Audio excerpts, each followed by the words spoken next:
Hi, we're at the racetrack today, so please bear with any race car sounds you hear in the background. Now what I got behind me is my Scion FRS chambered in a FA20 2.0 liter 4-cylinder boxer engine boosted by a Cosworth Supercharger.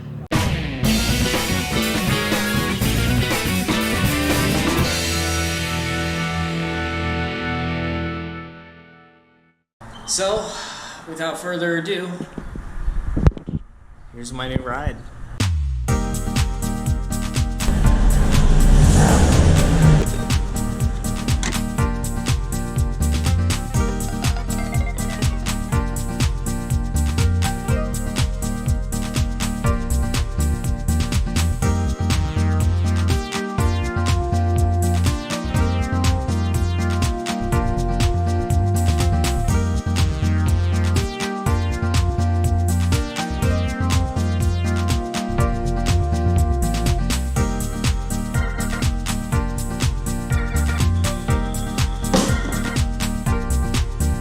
It's not breaking up at all.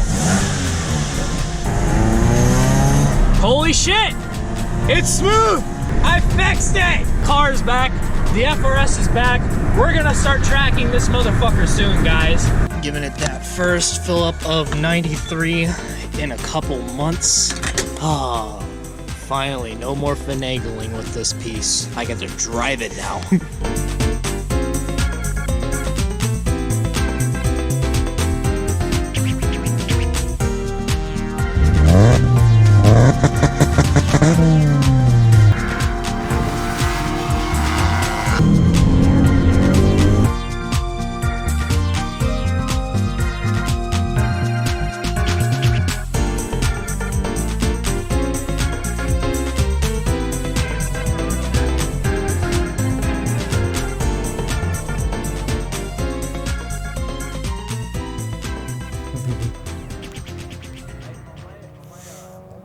So, ladies and gentlemen, welcome to Harris Hill Raceway once again. This is my third time out here. Maybe you've seen the video from 2 years ago where I came out here for the first time in this car, which is my Supercharged FRS. And, well, today is kind of a big one because this is going to mark the start of my IRL content journey. And basically what I mean by that is I want to start getting a little bit out of the cave, start getting on the racetrack here at Harris Hill Raceway. It's gonna be a slow, bumpy process to get out here and do this stuff consistently, so just bear with me. The videos will get better over time. But in today's video, I wanna go over the car and show you guys its current state, and well, we'll use that as a reference point for the future as we start working on it.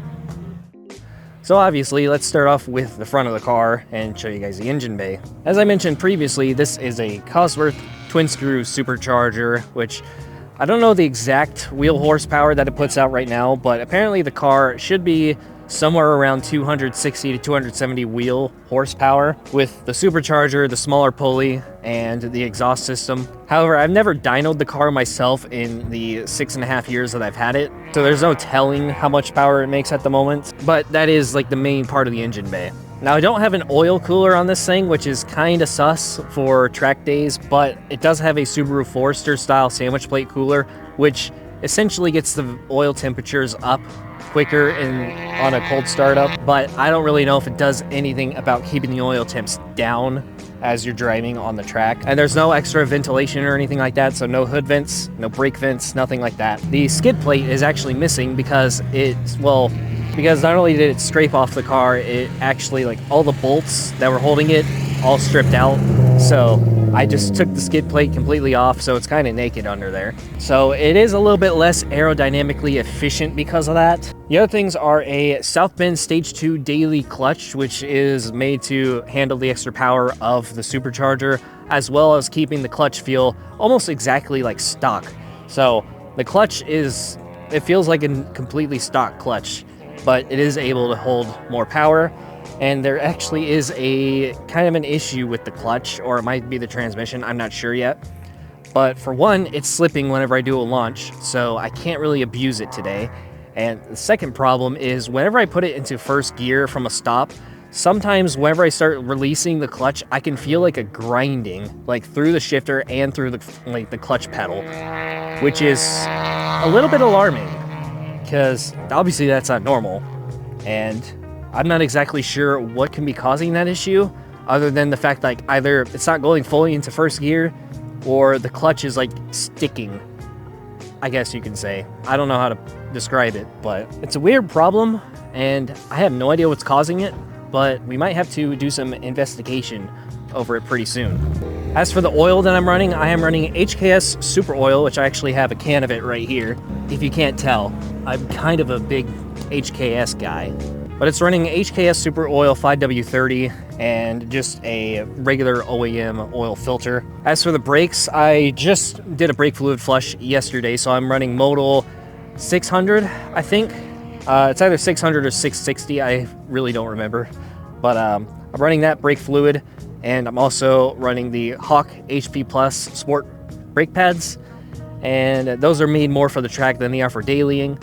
I did swap out the pads 2 weeks ago, anticipating coming out here that weekend, but it was a rain weekend and I just couldn't make it in general anyway, so I just completely skipped it. So I've been running it on sport pads for the past 2 weeks, so hopefully that's not causing any issues today. And I basically have some generic slotted rotors in the front and the back. I don't remember the brand names, not really that important, they're just rotors after all. And also I have a radium air oil separator slash catch can up front. The exhaust system, I have a JDL unlinked length header up front, Tomei overpipe, nameless front pipe. The front pipe is catted as well, just so I can pass emissions in my county, and a Desod 3-inch catback, which this exhaust combo sounds so good. I mean, the only thing I would probably change out is the front pipe, but that probably is not going to make much of a difference in sound anyways. And I forgot to mention that the front pipe is also resonated. It has like that little ball resonator type thing. I have no idea what it's called, but that's the exhaust setup. It sounds really good.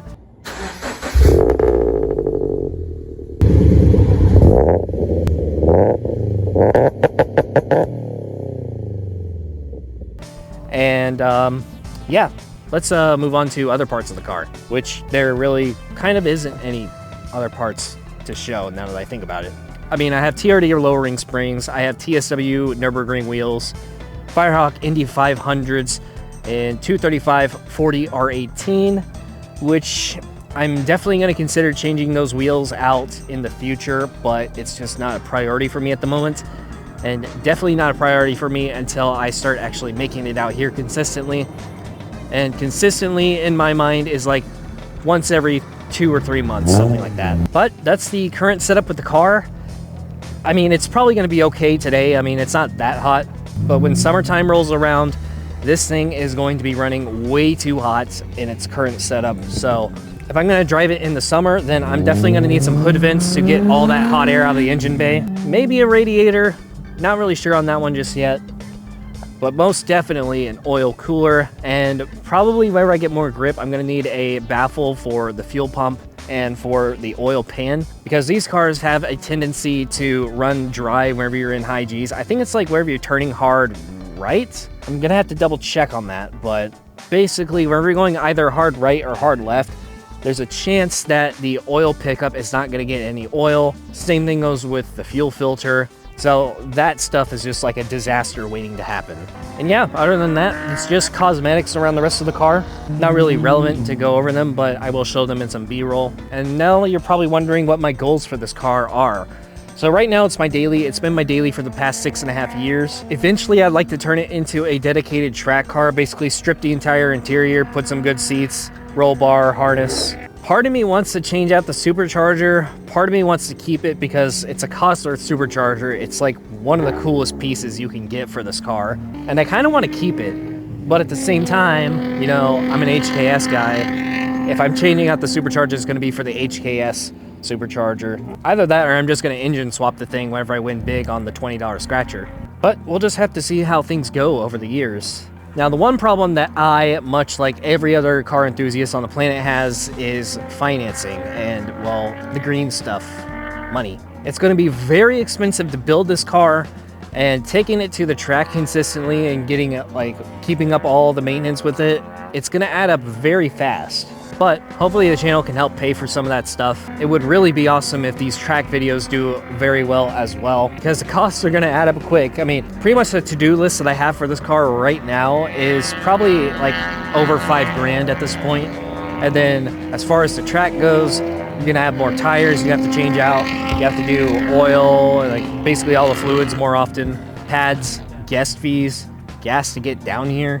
It's not a cheap hobby, that's for sure.